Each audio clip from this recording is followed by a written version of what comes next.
Hello everyone, welcome back to Yuan Production.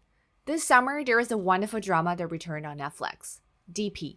If you haven't watched DP, warning ahead, there will be spoilers in this video.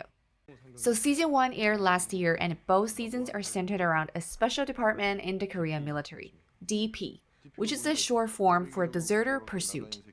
In South Korea, every man is required to enlist in the army before 28 years old, unless you are in the category of some special exemption. Most of the time, this type of compulsory military service is at least 18 months long.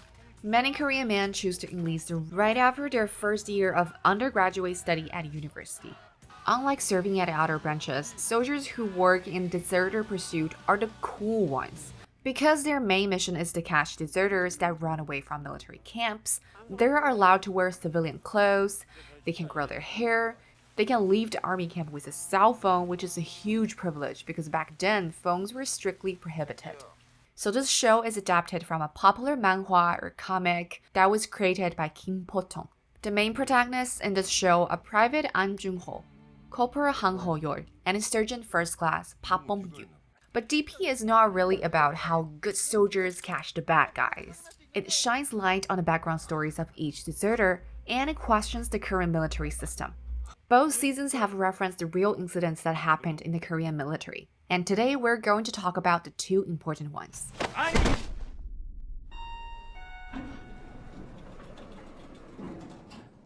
From the first few episodes of DP Season 1, we know that everything started in the fall of 2014.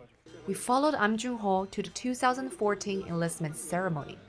The interception warrants that he and Han Ho-yeol obtained have the date of October 21st, 2014. At the same time, Private Am Jung-ho bonded with Private Cho Seok-bon at the military living quarter, who is an anime art teacher who often got picked on by other seniors. In real life, the first case we want to talk about happened in the same year in April. Yoon Seungju was only 20 years old when he decided to enlist in the army. At the time, he was a nursing student. His mom described him as a soft, compassionate young man who takes good care of his classmates.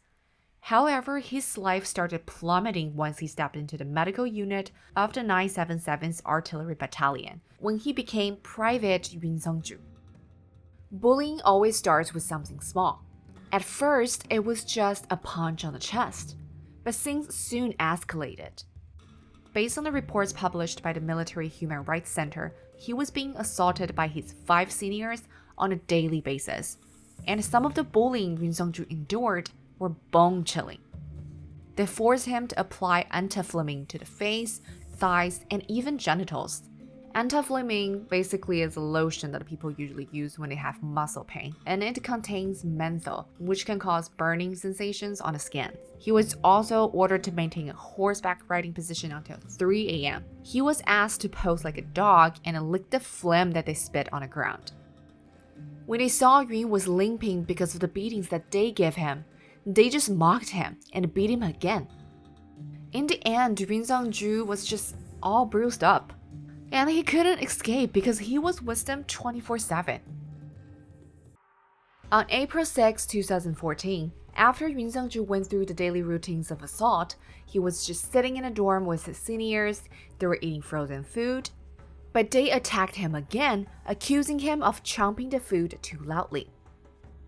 After the meal, they did more assaults on his head, his face, and stomach. During the beatings, Yoon's condition was getting worse and worse. And soon after, Yoon Seungju started drooling, he was urinating uncontrollably, and eventually he collapsed in the dormitory. At the time, the seniors were thinking, Yoon is just pranking, he's just faking this whole thing. So they hit his stomach and even kicked his chest. But then they soon realized that Yoon was not joking at all. They performed CPR, but there were no reactions from Yoon, and then the team finally called in an ambulance and transported him to the hospital. The next day, the hospital announced Yoon's death. So from the military side, they concluded that Yoon died of brain damage caused by airway obstruction. So basically they were saying that Yoon got choked on the food during the assault, and that's why he passed away. But based on autopsy, Private Yoon was assaulted approximately 64 times over 25 minutes before he lost consciousness. His scalp and thigh were ruptured. He had 14 broken ribs, and there were large areas of internal bleeding in many organs. You can say that he was tortured and beaten to death. In DP, Private Cho So-bong is the one that took most of the bullying. Like Yoon Seungju, Cho So-bong is a very nice guy who likes to help other people. However, he was deemed as an introverted, anime-obsessed weirdo, and as an outcast, he was constantly being mocked, assaulted, and sexually humiliated. Even though in DP, Private Cho So-bong made a very different choice compared to Private Yoon, but the show certainly referenced the many assaults that actually happened in the murder case of Private Yoon. In the second season of DP, the main plot is focused on Private Cho So-bong's good friend, Kim Ruri, who was serving at another unit at the time. Like his unfortunate friend, Kim Ruri was also being bullied in the army. After watching his friend's tragic fate on the news, he took out the rifle gun and fired at his fellow unit members. Afterwards, he ran out of the camp and became another deserter. The story is actually referencing the 22nd Infantry shooting incident that happened on June 21st, 2014, just 2 months after Private Yoon's murder case. At around 8 p.m. on the 21st, Sergeant Lim just completed his duty and he was supposed to return from the guarding post.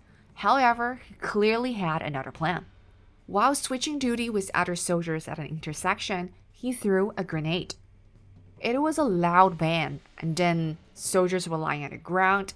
The remaining soldiers were fleeing and screaming. Sergeant Lim followed them and opened fire. Then he walked to the living center, and on the way he was shooting at everyone that he saw. Once he entered the living quarter, he fired his K2 rifle at everyone inside. This entire massacre took only 10 minutes, and after that he ran to the intersection and disappeared, leaving 5 people lying in a pool of blood. But that is actually not the worst thing. When he fled, he had the rifle and live ammunition with him. So Sergeant Lim was serving as a GOP soldier in the Gusong County.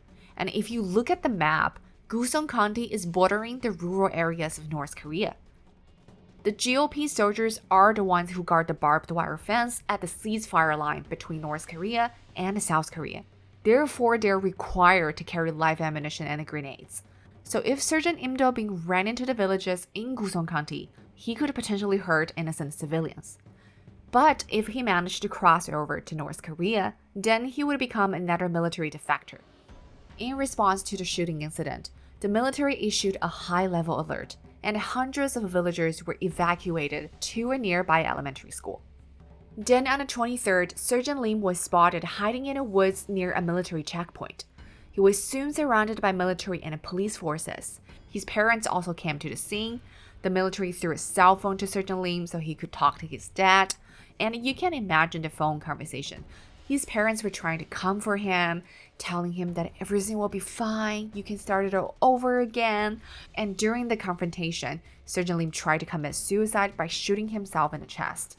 The arrest team rushed in, they performed first aid, and then Sergeant Lim was later transported to the hospital for emergency operation.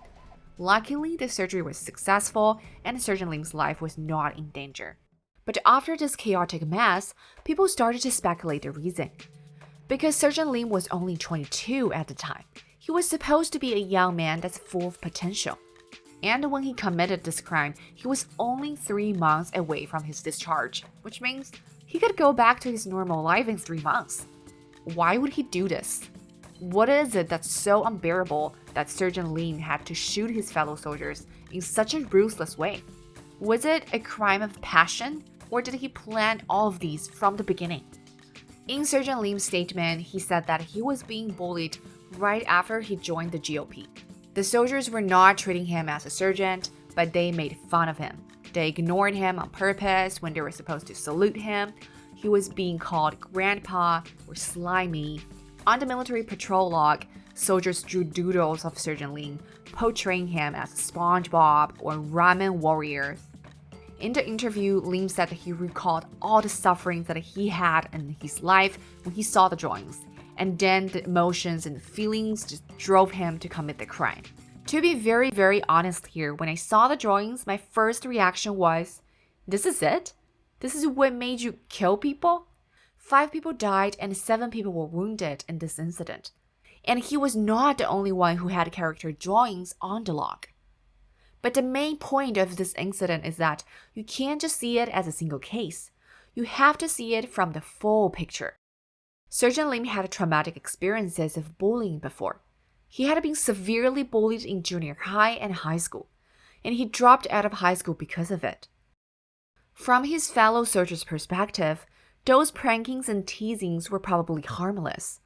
But to Sergeant Lim, it is the last straw that broke the camel's back. It is decades of hatred, resentment, and frustration that he had accumulated, and it all broke out in this one incident. In April 2013, during his personality test, Sergeant Lim was rated as a level A soldier, which means that he has a high risk of attempted suicide or causing an accident. And soldiers in this level need special management and monitoring. But just 7 months later, he was upgraded to a level B soldier and then deployed to the GOP unit. Working as a GOP soldier requires a strong mentality and a physique to withstand the long and stressful working conditions. The personality test clearly indicates that Sergeant Lim is not fit for GOP jobs. He's not supposed to be there at all. But the military failed to provide him enough support and care. On February 19, 2016, the Supreme Court confirmed the death sentence of Sergeant Lim Do-bin. But Korea is no longer executing inmates anymore, so currently he's still serving in the military prison. In 2014, there was a popular saying in Korea, if you put up with it, you become Private Green. And if you can't, you become Sergeant Lim. This definitely shows the influence these two cases had in Korean society. 9 years have passed, and the Korean military has changed quite a bit. You are allowed to use your mobile phones in the military now, and the food apparently got a lot better. The GOP improved their working shifts, and there is news saying that Korean military decides to abolish the deserter pursuit. But this does not mean that DP is just a show that includes some old, horrible stories that happened a decade ago in the Korean military. It poses many valid questions. What kills a man, mentally and physically? What causes violence? Is it family abuse that we experienced when we were little? Is it school bullying? Is it the iron hierarchy that we have in the military and society? Is it the silence of fellow soldiers? Are violence and ostracism inevitable when we associate the perfect military man's image with being muscular, tough, and dominant? And bullying is not just a military problem, because sometimes the power is fluid and it can shift around. A bully in one situation can become a victim in another place. Personally, I really like the opening of both seasons. It's a sequence showing how a man grows up in Korea. So you start from a toddler, then a teenager, and then you hit puberty, and eventually you become an adult. It actually reminds me of the movie Barbie, because when Barbie decides to become a real woman, there is also a montage of young girls growing up. And then you see different ages, different colors of women. They ride bikes, they're laughing, hang out with friends, enjoying the best moments of their lives. Perhaps in the end, we as women, as men, or as human beings, we want the same thing. We want to be loved, we want to be valued and acknowledged. We want to be cool and unique. We don't want to be ostracized. And none of us want to be told that we have to put our personal life, our study, career, and relationships on a halt for about 2 years. And then we're just being thrown into these lines of camouflaged peers, feeling completely isolated and clueless.